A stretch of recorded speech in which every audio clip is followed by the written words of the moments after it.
કે વિકલ્પો જોતા હતા ને, તો આપણે કેટલા વિકલ્પો જોયા? યસ, 5 જોયા. હવે જોઈએ આપણે છઠ્ઠો વિકલ્પ. તો તેમાં શું કીધું છે? m - 4 અને m - 3 બરાબર ખાલી જગ્યા. તો હવે એમ કીધું છે m - 4 અને m - 3. હવે આમ કીધું હોય ત્યારે શું કરવાનું? તો જુઓ, m અને કૌંસમાં m - 3 અને આ માઈનસ m નો -4 અને આ પદ ફરીથી લઈ જવાનું. એટલે શું કરવાનું? આ પદ અલગ પાડવાનું. એટલે m કૌંસમાં m - 3 -4 કૌંસમાં m - 3. હવે શું કરી લેવાનું? તો કે હવે ગુણાકાર કરી લેવાનો. એટલે કે m નો વર્ગ, m ગુણ્યા m એટલે કે m નો વર્ગ માઈનસ m ગુણ્યા 3 એટલે કે 3m અને માઈનસ m - 4 ગુણ્યા m એટલે કે 4m અને માઈનસ 4 કરી 12. પણ કેવા થઈ જશે? થર્ડ. કેમ? કે માઈનસ માઈનસ પ્લસ થઈ જાય. હવે તો કે હવે m નો વર્ગ માઈનસ તો કે 4 ને 3 તો કે 7 અને માઈનસ છે એટલે પ્લસ થઈ સરળ થાય, પરંતુ નિશાની મોટાની એટલે કે 4 કરી 4 ને 3 7m વત્તા 12. આ શું થઈ ગયો આપણો જવાબ? શું મળ્યો? તો કે m - 7m વત્તા 12. તો ફ્રેન્ડ્સ થઈ ગયું ને? સમજાઈ ગયું ને બધાને? તો ચલો હવે જોઈએ આપણે સાતમું. તો તેમાં શું કીધું છે? તો કે x વત્તા 2 x માઈનસ 1. હવે આમાં પણ શું કરીશું? આ દાખલામાં કર્યું એ મુજબ જ છે. તો ચાલો આપણે જોઈ લઈએ શું થશે. તો કે x વત્તા 2 અને x માઈનસ 1. તો એટલે કે x કૌંસમાં x માઈનસ 1 અને વત્તા 2. તો શું થઈ જશે? x વત્તા x માઈનસ 1. હવે આ x નો ગુણાકાર આની સાથે કરવાનો થશે. એટલે કે x ગુણ્યા x એટલે કે x નો વર્ગ માઈનસ x ગુણ્યા x એટલે કે x 1 ન લખી તો ચાલે વત્તા 2x 2 ગુણ્યા x એટલે 2 અને માઈનસ 1 વત્તા અને પ્લસ એટલે કે માઈનસ થઈ જશે. માઈનસ 2 દુ 1 દુ 2 એટલે કે 2.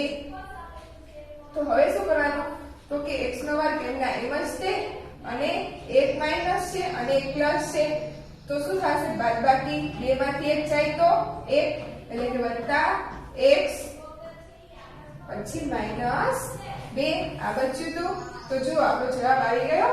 તો કે હા, શું આવ્યો? x નો વર્ગ વત્તા x માઈનસ 2. તો ફ્રેન્ડ્સ સમજાઈ ગયા દાખલા? હવે આ દાખલો પૂછવામાં આવશે તો બધાને આવડશે ને? તો જુઓ દાખલા નંબર 8 આના જેવો જ છે. તો ચાલો આપણે એ પણ જોઈ લઈએ. ઓકે, તો ફ્રેન્ડ્સ મજા આવે છે ને આ ચેપ્ટરમાં બધાને? અને છે ને સહેલું પણ? તો ચાલો આપણે જોઈએ 8મું. તો તેમાં શું કીધું છે? 4x વત્તા 1 પછી બીજું શું છે? તો કે 2x વત્તા 1 આમ આપ્યું છે. તો હમણાં આપણે કરતા હતા એ મુજબ શું કરવાનું? 4x અને કૌંસમાં 2x વત્તા 1 અને વત્તા 1 એમના એમના વચ્ચે અને કૌંસમાં 2x વત્તા 1. એટલે શું કરવાનું? તો કે આનો અને આનો ગુણાકાર એટલે કે 4 દુ 8 અને x નો ગુણાકાર x સાથે એટલે શું થઈ જાય? x નો વર્ગ. પછી તો કે વત્તા છે તો વત્તાની નિશાની એમની એમ જ 4 એકા 4 એટલે કે 4x અને વત્તાની નિશાની એમની એમ. હવે 2x ગુણ્યા 1 એટલે કે શું થઈ જાય? 2x અને 1 ગુણ્યા 1 એટલે કે વત્તા 1. આમ થશે ને? હવે તો કે હવે x 8x વર્ગ એમના એમ જ છે. હવે 4 ને 2 તો કે વત્તા 8x વત્તા 1. જો આવી ગયો આપણો જવાબ. શું જવાબ આવ્યો? તો કે 8x વત્તા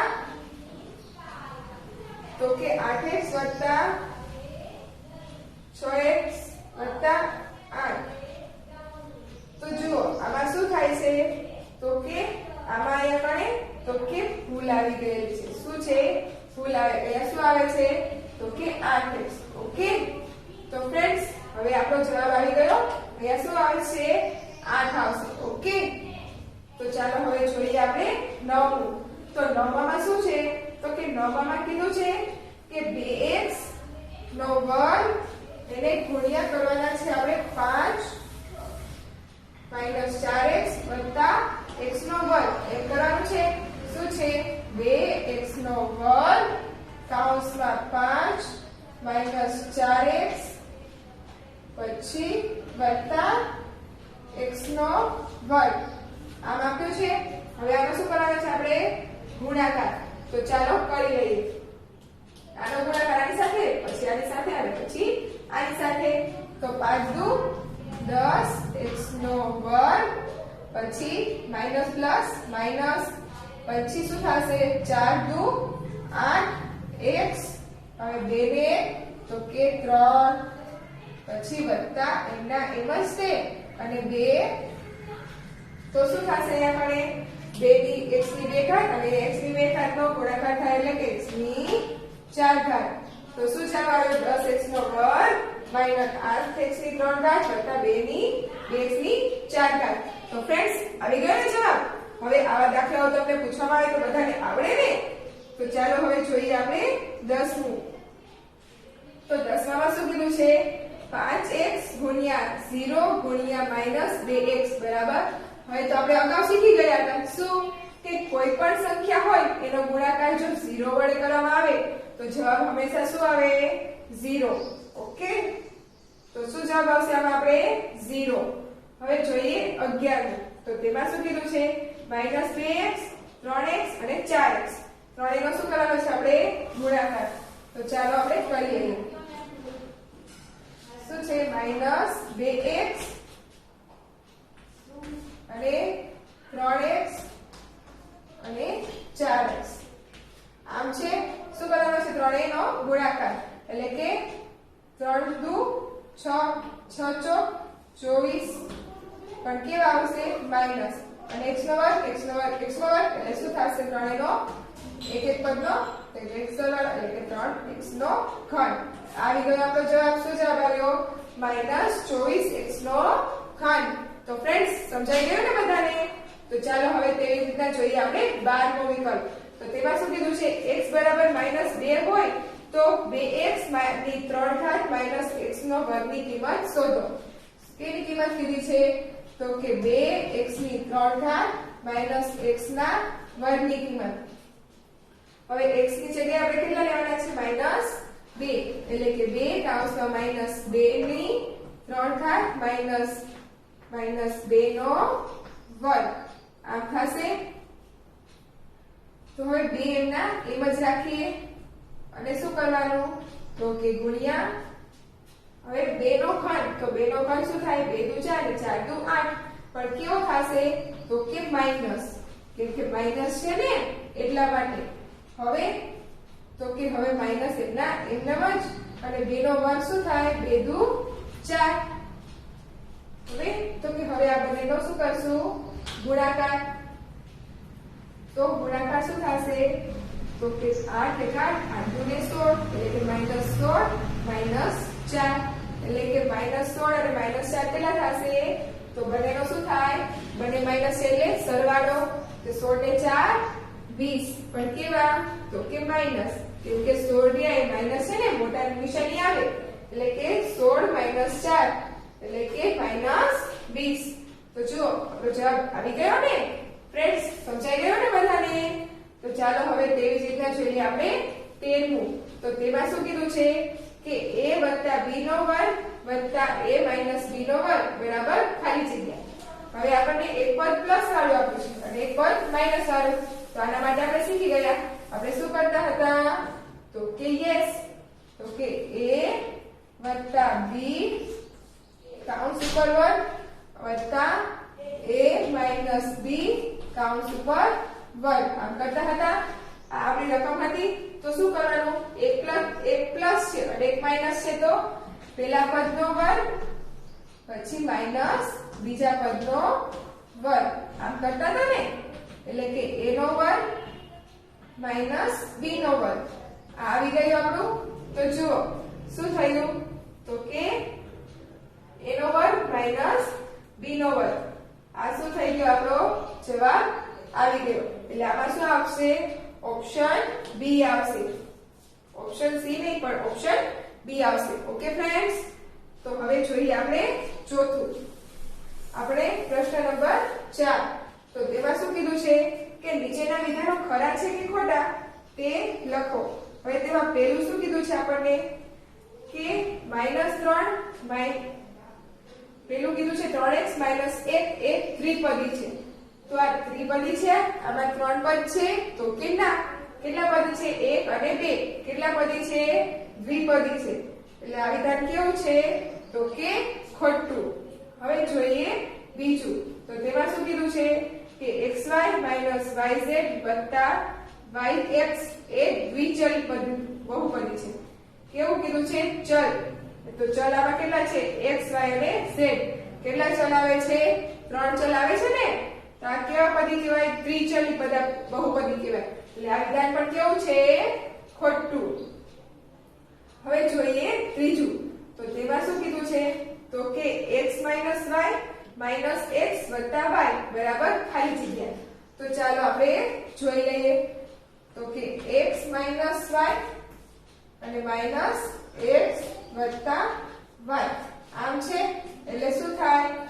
તો કે આને હવે આપણે અલગ પાડવાનું. એટલે કે x - y -x -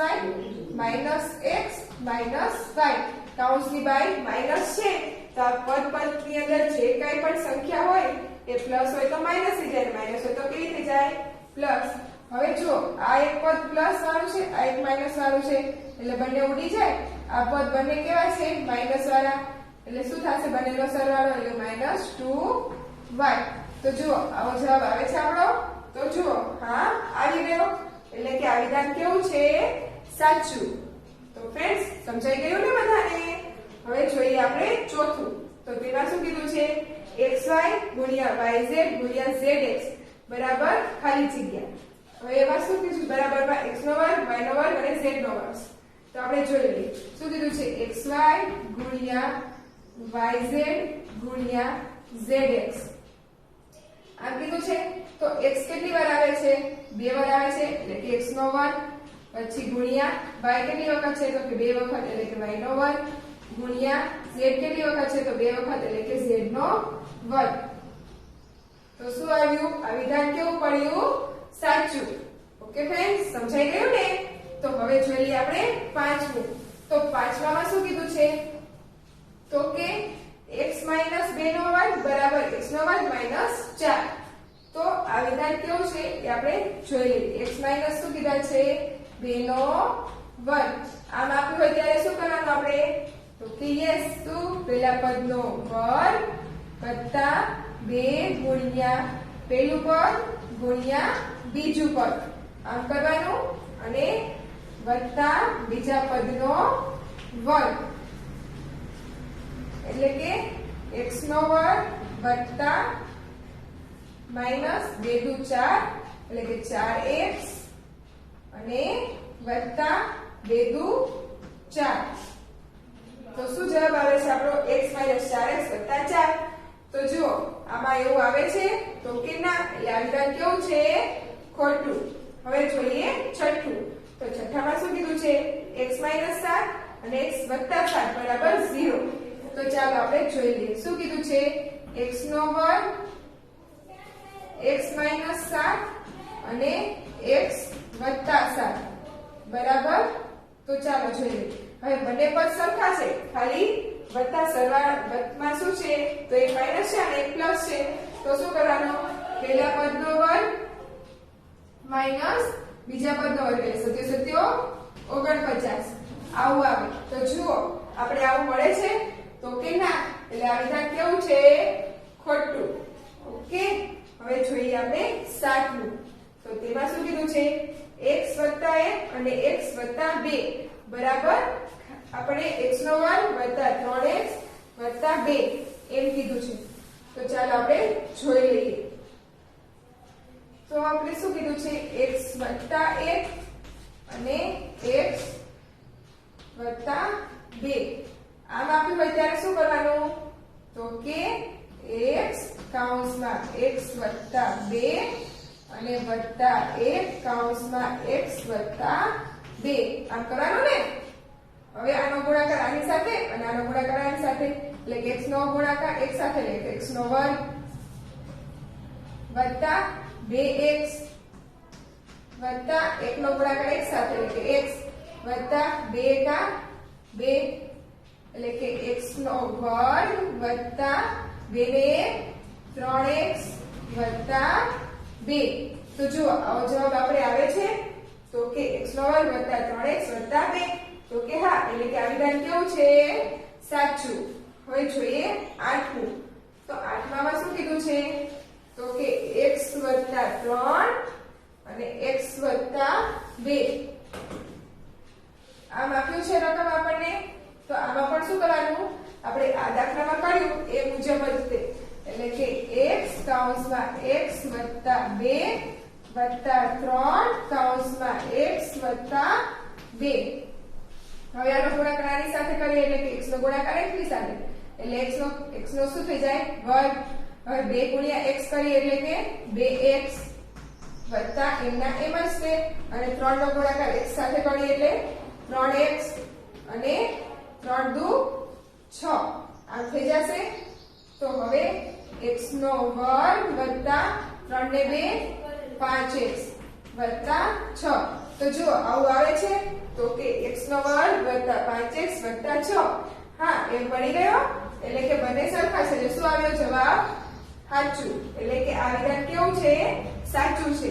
ઓકે હવે જોઈએ 9મું તો 9માં શું કીધું છે કે 2x ગુણ્યા 0y ગુણ્યા 3z બરાબર 203xyz તો આમાં શું થશે 9માં તો જો 0y એટલે આપણે કીધું હતું કોઈ પણ સંખ્યાનો ગુણાકાર 0 વડે કરવામાં આવે તો શું જવાબ આવે 0 એટલે આ વિધાન કેવું છે ખોટું। હવે જોઈએ 10માં તો 10માં શું કીધું છે તો કે x વત્તા 6x નો વર્ગ બરાબર ખાલી x નો વર્ગ વત્તા 12x વત્તા 16 તો ચાલો આપણે જોઈ લઈએ તો શું રકમ આપણી છે તો કે x વત્તા 6 કૌંસ ઉપર વર્ગ આમ આપ્યું છે ને તો આવું આપ્યું હોય ત્યારે શું કરવાનું તો કે પહેલા પદનો વર્ગ વત્તા 2 ગુણ્યા x ગુણ્યા બીજું પદ વત્તા બીજા પદનો વર્ગ x નો વર્ગ વત્તા 3 6 દુ 12 ને 12x વત્તા 6 36 તો જો આવી મળે છે તો કે x નો વર્ગ વત્તા 12x વત્તા 36 એટલે કે આ વિધાન કેવું છે સાચું। હવે જોઈએ 11 તો તેમાં શું કીધું છે જો x બરાબર -2 હોય તો 2x નો વર્ગ -2x ની કિંમત 4 થાય શું કે છે આપણી જે કિંમત શું થાય એમાં તો કે 4 તો ચાલો આપણે જોઈ લઈએ 2x નો વર્ગ -2x હવે x ની જગ્યાએ આપણે કેટલા લેવાના છે -2 એટલે કે 2 કૌંસમાં -2 નો વર્ગ -2 કૌંસમાં -2 હવે 2 એમના એમ જ રાખીએ હવે 2 નો વર્ગ કેટલો થશે -2 નો વર્ગ તો કે 4 એટલે 2 દુ 4 અને માઈનસ હવે 2 દુ કેટલા થશે 4 એટલે કે -4 4 દુ 8 અને 4 અહીંયા પણ 4 લે માઈનસ માઈનસ ક્યાં થઈ જશે પ્લસ એટલે કે 8 ને 4 તો કેટલા થશે 12 તો જો આપણો જવાબ 12 આવે છે તો કે ના શું કીધો છે 4 થાય છે એટલે આ વિધાન કેવું છે ખોટું। હવે જોઈએ 12મું તો તેમાં શું કીધું કે 2x 3y 4x 4z બરાબર ગુણ્યા 0 બરાબર 0। હવે ફ્રેન્ડ્સ આપણે શીખી ગયા શું કે કોઈ પણ સંખ્યાનો ગુણાકાર જો 0 વડે કરવામાં આવે તો તેનો જવાબ શું આવે હંમેશા 0 એટલે આ વિધાન કેવું છે સાચું। તો ફ્રેન્ડ્સ અત્યાર સુધી જેટલું શીખ્યા બધું યાદ રહી ગયું ને અને બધું આવડી પણ ગયું ને તો અત્યાર સુધી જે શીખ્યા એ બધું કેવું સાવ સહેલું લાગ્યું ને તો ફ્રેન્ડ્સ હવે આપણે આમાં આગળ દાખલા જોઈશું। ઓકે।